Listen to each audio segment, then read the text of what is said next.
چین کے پاس چلا گیا۔ اہم شخصیات کی جاسوسی ہوتی رہی اور متعلقہ بھارتی ادارے اس بات سے لا علم رہے۔ اس سے پہلے بھارتی حکومت 59 چینی موبائل ایپلیکیشنز پر پابندی بھی لگا چکی ہے۔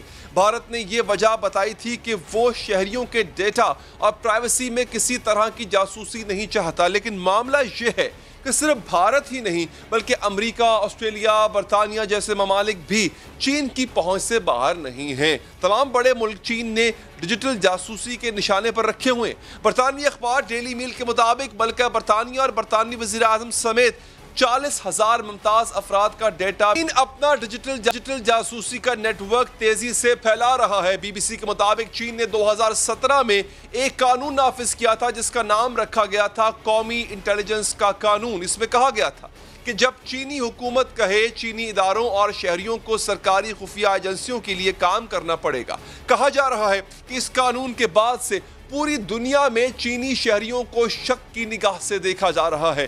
بہت سے ممالک نے چینی طلباء کی آمد پر بھی سوال اٹھانا شروع کر دیا۔ چینی خفیہ آپریشنز بڑھتے جا رہے ہیں۔ امریکی ماہرین کا کہنا ہے کہ ہر اہم جگہ، ہر اہم شعبے میں چین اپنے جاسوس پلانٹ کر رہا ہے، اور اس حوالے سے چین کا سب سے آسان ہدف امریکی یونیورسٹیز ہیں جہاں نہایت آسانی سے جاسوسوں کو بھیجا جا سکتا ہے۔ رواں برس کے آغاز میں ہی امریکہ کے ہارورڈ اور بوسٹن یونیورسٹیز سے 3 ایسے افراد کو گرفتار کیا گیا جو مبینہ طور پر چین کے لیے کام کر رہے تھے۔ چین نے جس طرح انٹیلیجنس اور نگرانی کے لیے سائبر سپیس کا استعمال شروع کیا ہے، اس کا توڑ کسی ملک کے پاس ابھی تک نہیں ہے، اور نہ ہی کوئی دوسرا ملک چین کے خلاف اس قسم کی نگرانی کرنے کا اہل ہے۔ دوسری جانب چین ہر طریقے سے خود کو محفوظ کر چکا ہے۔ چین میں کوئی ویب سائٹ اس وقت تک کھل ہی نہیں سکتی جب تک کہ چینی حکومت اس کی اجازت نہ دے۔ اسی وجہ سے کبھی امریکہ چینی طلباء پر پابندی لگاتا ہے، کبھی چینی صحافیوں کا ملک میں داخلہ بند کیا جاتا ہے، کبھی بھارت امریکہ کی پیروی میں چینی سوشل میڈیا ایپس کو بند کر دیتا ہے، لیکن اس سب کے باوجود چین کا رسوخ بڑھتا جا رہا ہے۔ مزید خبریں شامل کریں گے پروگرام میں اس وقت۔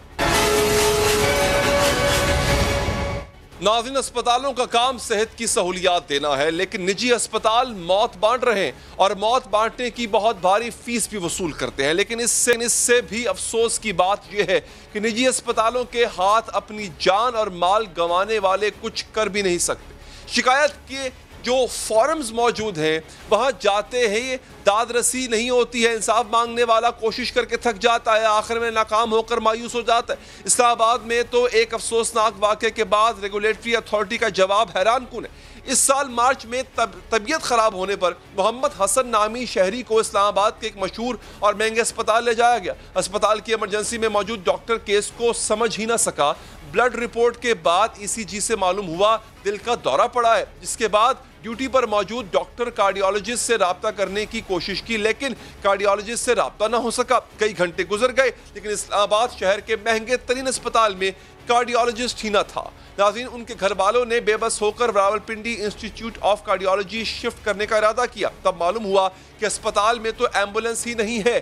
پمز اسپتال سے ایمبولینس منگوائی گئی لیکن تب تک بہت دیر ہو چکی تھی، مریض راستے میں ہی دم توڑ گیا۔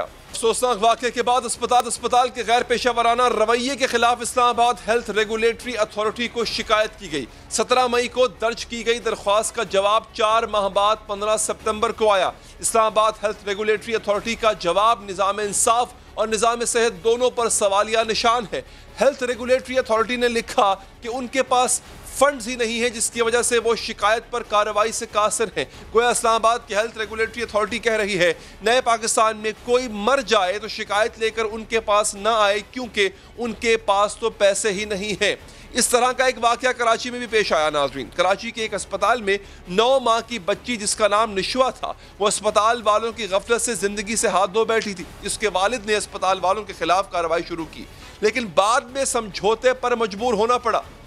ہم اچھے ملک میں نہیں رہتے، یہاں ہم نہیں بچا سکتے کسی۔ میری بیٹی چلی گئی، پلیز مل کے کچھ کھڑے ہو اور تاکہ کسی اور کی بیٹی نہ جائے یار۔ اسی پر بات کریں گے۔ ہمارے ساتھ موجود ہیں ڈاکٹر نوشید حامد صاحبہ، آپ پارلیمانی سیکرٹری برائے نیشنل ہیلتھ سروس ہیں۔ ڈاکٹر صاحبہ، شکریہ آپ کا۔ اور مقتول حسن فوت ہو جانے والے حسن کی بیٹی مشال حسن صاحبہ ہمارے ساتھ موجود ہیں. آپ کا بہت بہت شکریہ مشال, آپ نے وقت دیا. میں آپ سے پہلے آغاز کروں گا. مشال, مجھے یہ بتائیے گا, کہاں کہاں آپ کو دھکے کھانا پڑے, کہاں کہاں آپ کو اپنی التجا لے جا کے جانا پڑی اور بالآخر آپ کو یہ جواب ملا, اور اس سے پہلے آپ کے ساتھ کیا ہوا بتائیے گا. Thank you for having me on your شو.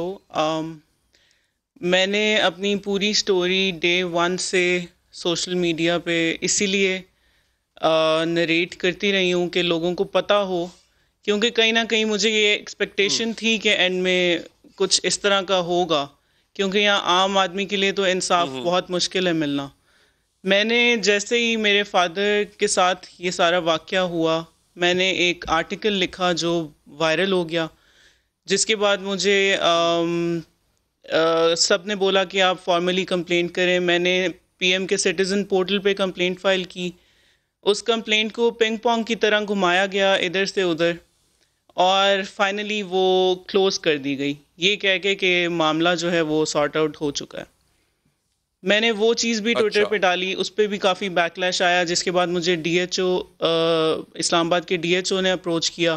انہوں نے مجھے بتایا کہ ہماری ایک ہیلتھ ریگولیٹری اتھارٹی ابھی جس کا نوٹیفیکیشن ہوا ہے ریسنٹلی, آپ کی کمپلینٹ میں ان کو فارورڈ کر رہا ہوں, اور وہ اس چیز کو دیکھیں گے اس میں کیا کیا جا سکتا ہے کیا نہیں. انہوں نے میری کمپلینٹ IHRA کو فارورڈ کی, اور جس کے جواب میں مجھے ان کی طرف سے فارملی ایک لیٹر ملا. ان کو کچھ چیزیں چاہیے تھیں, وہ میں نے سبمٹ کی. خیر لانگ سٹوری شارٹ, مجھے 6 مہینے آلموسٹ 5 مہینے ہو گئے ہیں کہ میں ان کے پیچھے پیچھے بھاگ رہی تھی کہ مجھے بتایا جائے کہ آپ اس میں کیا کر رہے ہیں کیا نہیں کر رہے. انہوں نے بیچ میں ایک انکوائری کمیٹی بنائی جو ہمارے گھر آئی, انہوں نے ہم سے ساری انویسٹیگیشن کی, لیکن اس کے بعد جب ان سے میں نے پوچھا کہ اس کے بارے میں آپ نے کیا کیا, انہوں نے کہا جی جو دوسری پارٹی ہے ہاسپٹل والی وہ ہمارے ساتھ کوآپریٹ نہیں کر رہے, اور وہ کہہ رہے ہیں کہ ہم آپ کو آنسریبل نہیں ہیں. IHRA کو جواب دیا, انکوائری کمیٹی کو نہیں دیا, اور اس میں انہوں نے کہا کہ ہم آنسریبل نہیں ہیں, سوائے PMDC کے ہم سے کوئی جواب نہیں لے سکتا. 5 مہینے مجھے ان کے پیچھے بھاگ بھاگ کے اینڈ میں مجھے کل ایک لیٹر پکڑایا گیا جس میں IHRA کی طرف سے یہ لکھا گیا ہے کہ ہمارے پاس ریسورسز نہیں ہیں, ہمارے پاس مین پاور نہیں ہے, ہمارے پاس فنڈز نہیں ہیں, اور اسی وجہ سے ہم آپ کی کمپلینٹ کو آگے پرسو نہیں کر سکتے, اور آپ کہیں اور سے جا کے اپنا انصاف لیجئے. یہی بات اگر وہ مجھے 5 مہینے پہلے بتا دیتے تو میں اپنے کوئی اور ایونیوز دیکھ سکتی تھی. ہاں ہاں بالکل بالکل صحیح کہہ رہی ہیں, بالکل صحیح کہہ رہی ہیں. ڈاکٹر صاحب ہمارے ساتھ موجود ہیں, ان سے بات کرتے ہیں, کیونکہ حکومت میں بھی ہے اور یقینی طور پہ جس ادارے کو وہ اس وقت دیکھ رہی ہیں یہ تمام چیزیں ان کی ڈومین میں بھی آتی ہوں گی. ڈاکٹر صاحب شکریہ آپ کے وقت کا. مجھے یہ بتائیے گا کہ یہ پوری تمہید آپ نے سن لی ہے, آپ نے مشال کے منہ سے خود سن لی ہے, اب آپ کا اپنا یہ کہہ رہا ہے کہ ہمارے پاس نہ فنڈز ہیں نہ ہیومن ریسورس ہے, تو مجھے یہ بتائیے ڈاکٹر صاحبہ یہ ادارہ آپ نے رکھا کس لیے ہوا ہے, اور پھر ان ہسپتالوں کو جو منمانی کرتے ہیں, جو لوگوں کی جانوں سے کھیلتے ہیں, ان کو ریگولیٹ کس نے کرنا ہے؟ دیکھیں جی یہ 2 سوال ہیں اس میں, ایک تو ریگولیٹری اتھارٹی کے بارے میں اور دوسرا کہ وہ کس کے پاس جائیں. پہلے تو میں یہ ضرور ایڈمٹ کروں گی کہ ابھی وہ جو ہے اتھارٹی وہ پوری طرح سے فعال نہیں ہوئی ہے. اس کے CEO اپوائنٹ ہو چکے ہوئے ہیں, مگر ابھی جو ریسورس ہے ان کے پاس, جو انہوں نے باقی عملہ جو اپنے ساتھ لگانے ہیں اس کے لیے اپلیکیشنز کال کی گئی ہیں. انٹرویوز کے لیے بھی ڈیٹس جو ہیں وہ دی جا رہی ہیں, 2-3 ہفتے میں وہ انٹرویوز شروع ہو جائیں گے, اور وہ جو ریکوائرڈ عملہ ہے وہ اس کے لیے اس کی انڈکشن شروع ہو جائے گی. دوسری بات فنڈز کی, یہ بھی بات درست ہے کہ ابھی فی الحال اس بجٹ میں جو ہے ان کے لیے فنڈ نہیں رکھا گیا تھا, مگر جیسے ان کا یہ انٹرویوز وغیرہ کا سلسلہ شروع ہوتا ہے تو وہ کسی آلٹرنیٹ میکانزم سے کوئی نہ کوئی فنڈ جو ہے وہ ان کو ڈائیورٹ کیا جائے گا. مگر اس کا جو دوسرا سوال کا حصہ تھا کہ میں کس کے پاس جاؤں اور کیا کروں, تو اس کے لیے دیکھیں اس وقت ایک بہت افیکٹو میکانزم جو ہے وہ ہمارے پاس موجود ہے, اور وہ پرائم منسٹر پورٹل جو ہے, پرائم منسٹر کا جو کمپلینٹ سیل ہے, اس کے اوپر ڈیلی بیسس کے اوپر اسلام آباد کے جو ہاسپٹلز ہیں, بڑے ہاسپٹلز جو ہیں گورنمنٹ کے, ان کی کمپلینٹس جو ہیں وہ آتی ہیں. اور اگر آپ ان ہاسپٹلز میں جائیں تو ان کے جو ایگزیکٹو ڈائریکٹرز ہیں ان کے ساتھ وہاں ایک کمرہ رکھا گیا جہاں پر صبح سے شام تک وہاں کا عملہ بیٹھ کے جو ہے وہ ان کمپلینٹس کو ایڈریس کرتا ہے. بہت سارے پیشنٹس کی کمپلینٹس آتی ہیں اور ان کی ایک ایک چیز کو جو ہے وہ مانیٹر کیا جاتا ہے, ان کی کمپلینٹ کو دیکھا جاتا ہے. میں خود اس چیز کی وٹنس ہوں, میں نے خود وہاں بیٹھ کے وہ دیکھا ہے کہ ان کمپلینٹس کو کس طریقے سے چیک کیا جاتا ہے اور اس کے اوپر پھر ایکشن لیا جاتا ہے. کیا مطلب یہ ہے کہ اداروں کو بند کر دیا جائے؟ یعنی آپ یہ سمجھتی ہیں کہ ان اداروں کا متبادل صرف پرائم منسٹر شکایت پورٹل رہ گیا؟ تمام ادارے آپ بند کر دیں, ریگولیٹری ادارے, اور تمام لوگ شکایت جو ہے وہ فون اٹھائیں اور ایپ کے ذریعے پرائم منسٹر پورٹل پر ڈالیں. Do you think it's an alternate to that? نہیں چاہیے, بالکل اس کا متبادل نہیں ہے, مگر جب تک وہ ادارہ فعال نہیں ہوتا تب تک ایک آلٹرنیٹ میکنزم جو ہے وہ موجود ہے جس کے اوپر لوگوں کو ریلیف بھی مل رہا ہے اور ان کی شکایات کو جو ہے وہ ایڈریس بھی کیا جا رہا ہے. اور یہ اسلام آباد کی حد تک یہ ہے جس طرح سے, مگر پنجاب کی ہیلتھ کیئر کمیشن اور کے پی کا ہیلتھ کیئر کمیشن وہ پوری طرح سے فعال ہے اور میں سمجھتی ہوں بہت افیکٹو کام وہ اس وقت کر رہا ہے اور وہاں پر ہر قسم کی کمپلینٹس جا رہی ہیں اور اس کے ریزلٹس بھی آ رہے ہیں. یہ اسلام آباد کی حد تک میں نے یہ کہا تھا کہ ایک راستہ ضرور ہے لوگوں کے پاس اور اس کے اوپر ان کو تقریباً 95% سے زیادہ کمپلینٹس جو ہیں وہ ان کو سیٹسفیکشن جو ہے اس کے اوپر ان کا رسپانس ہے. میں ایک کام کرتا ہوں, لیٹس آسک مشال کہ وہ اس رستے کو بھی اپنا کے دیکھ لیں. پہلے والوں سے تو ان کو کچھ نہیں ملا. اگر آپ نے آتے ہی اداروں کو فعال کیا ہوتا ڈاکٹر صاحبہ تو شاید آج مشال یہاں پر بیٹھ کے انٹرویو نہ دے رہی ہوتی, ان کو اس پوری ذلت کا اور اس پوری دشواری کا سامنا نہ کرنا پڑ رہا ہوتا. مشال, کیا اب آپ کوئی اور ایونیو تلاش کرنے جا رہی ہیں؟ Are you going to pursue it further? اب جیسے کہ ابھی محترمہ ڈاکٹر صاحبہ نے کہا کہ آپ جی پرائم منسٹر پورٹل پہ شکایت درج کرائیں, آپ ایسا کریں گی کیا؟ ڈاکٹر صاحبہ نے تو مجھے جو ابھی یہ لاسٹ ان کی طرف سے ریزارٹ بتایا ہے انہوں نے, یہ میں نے سب سے پہلے کر کے دیکھ لیا. میری سب سے پہلے جو کمپلینٹ تھی وہ پرائم منسٹر کے سٹیزن پورٹل پہ تھی, اس کے اسکرین شاٹس میرے پاس ہیں. میری کمپلینٹ فارورڈ کی گئی ڈسٹرکٹ ہیلتھ آفیسر کو, وہاں سے سیکریٹری نیشنل ہیلتھ سروسز کے پاس گئی, وہاں سے وہ پنگ پونگ کرتے رہے آپس میں, managing director Pakistan medical and dental council کے پاس گئی, وہاں سے سیکریٹری نیشنل ہیلتھ سروسز کے پاس واپس آئی. یہ میرے پاس جی سارا اس چیز کا ریکارڈ ہے. سب سے پہلے میں نے پی ایم پورٹل پہ اپنی شکایت درج کی تھی اور انہوں نے اس کو یہ کہہ کے کلوز کر دیا کہ جی یہ ہماری جورسڈکشن نہیں ہے. کہ پی ایم پورٹل پہ اگر شکایت درج کی جائے تو وہ آپ کو ادھر سے ادھر گھماتے رہتے ہیں اتنے دنوں تک, اور اس کے بعد فائنلی وہ اپنی طرف سے کمپلینٹ سارٹ آؤٹ کر کے اس کو کلوز کر دیا جاتا ہے.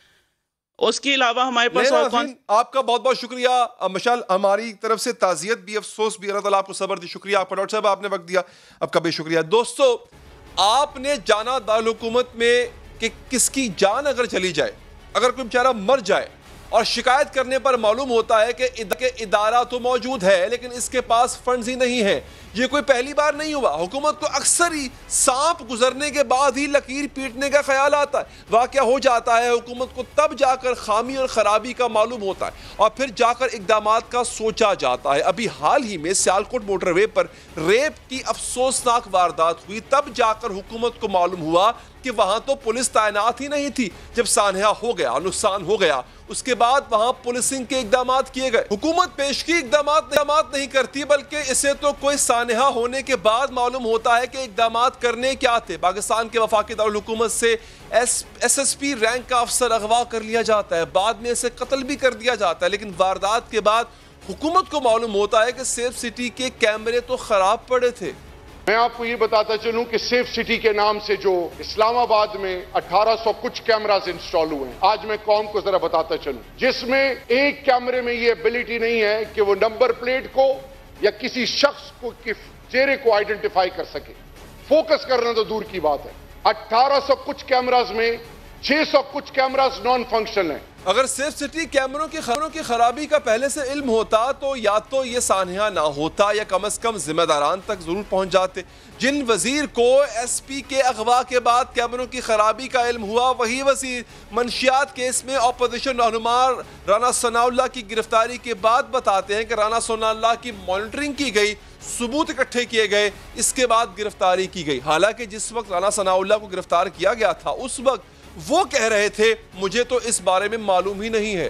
ابھی یہاں کیمپ آتے ہوئے مجھے اس چیز کا پتہ چلا اور میں نے ڈی جی این ایف صاحب سے اس بارے میں رپورٹ مانگی ہے، تو اس کی رپورٹ آئے گی، جیسی رپورٹ آئے گی میں آپ کے ساتھ انشاءاللہ شیئر کر دوں گا۔ چینی غائب ہو جاتی ہے، آٹا مہنگا ہو جاتا ہے، مارکیٹ سے غائب ہو جاتا ہے، اور جن وزیروں کے ذمہ فوڈ سیکیورٹی ہے وہ خود حیران ہو کر پوچھ رہے ہوتے ہیں کہ معلوم نہیں گندم گئی کہاں۔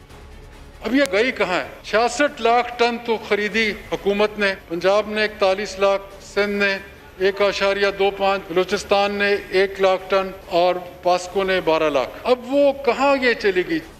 گندم سے لا علم حکومت تو اس بات سے بھی لا علم رہی کہ آٹا چینی غائب ہونے کا ذمہ دار کون ہے۔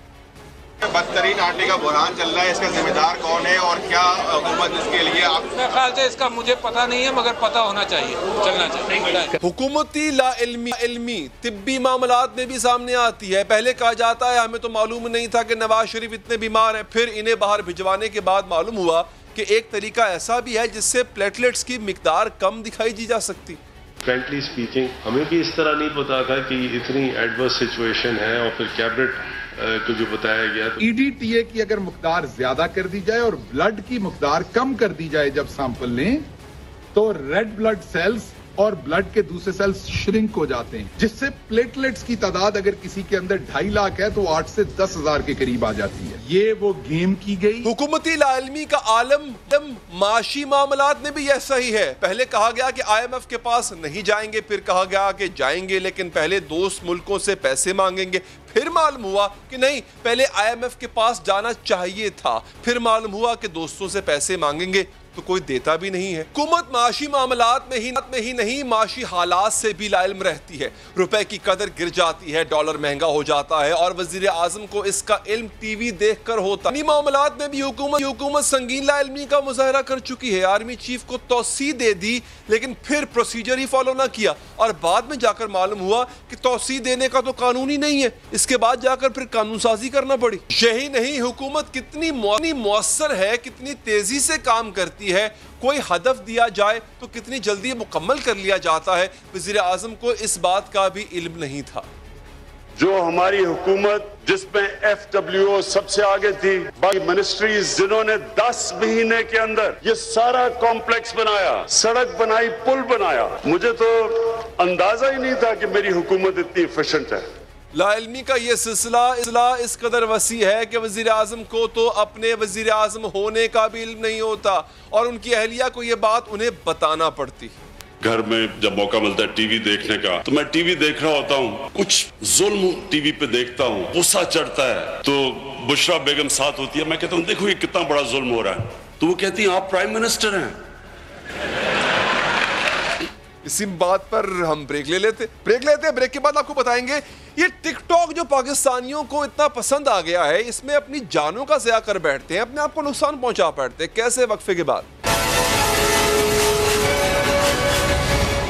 ناظرین، کوئی چیز بھی اچھی یا بری نہیں ہوتی، اس کا استعمال اور اس کے اثرات سے اچھا یا برا بنتا ہے، نقصان دہ یا فائدہ مند بنایا جاتا ہے اس کو، اور یہی فارمولا ٹیکنالوجی پر بھی لاگو ہوتا ہے۔ ٹیکنالوجی کے فائدے اپنی جگہ، لیکن اگر یہی ٹیکنالوجی معاشرے میں تباہی پھیلانے لگے، زندگیاں نگلنے لگے، خوشیوں کی بجائے غم اور دکھ بانٹنے لگے تو وہ ٹیکنالوجی نقصان دہ کہلاتی ہے۔ سوشل میڈیا ایپ ٹک ٹاک پاکستان میں تباہی پھیلانے لگی ہے۔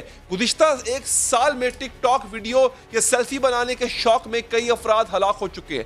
گزشتہ روز بھی ایک ایبٹ آباد میں شخص ٹک ٹاک ویڈیو بنانے کے شوق میں ایک نوجوان کی زندگی بال بال بچ گئی جب چلتی ٹرین کے ساتھ ٹک ٹاک ویڈیو بناتے ہوئے نوجوان ٹرین کے انجن سے ٹکرا گیا۔ واقعے کے بعد ریلوے پولیس نے نوجوان کو گرفتار کرنے کے لیے اس کے خلاف مقدمہ بھی درج کر لیا۔ اس واقعے میں تو نوجوان کی زندگی بچ گئی، لیکن کئی نوجوان ٹک ٹاک ویڈیو کے چکر میں اپنی جان گنوا چکے ہیں۔ صرف 1.5 ماہ میں ٹک ٹاک ویڈیو بنانے کا جنون 3 زندگیاں نکل چکا ہے۔ گزشتہ ماہ اگست کے آغاز میں ویڈیو بناتے ہوئے ایک نوجوان مکان کی چھت سے گر گیا، جبکہ گجرانوالہ میں ٹک ٹاک ویڈیو بنانے والا نوجوان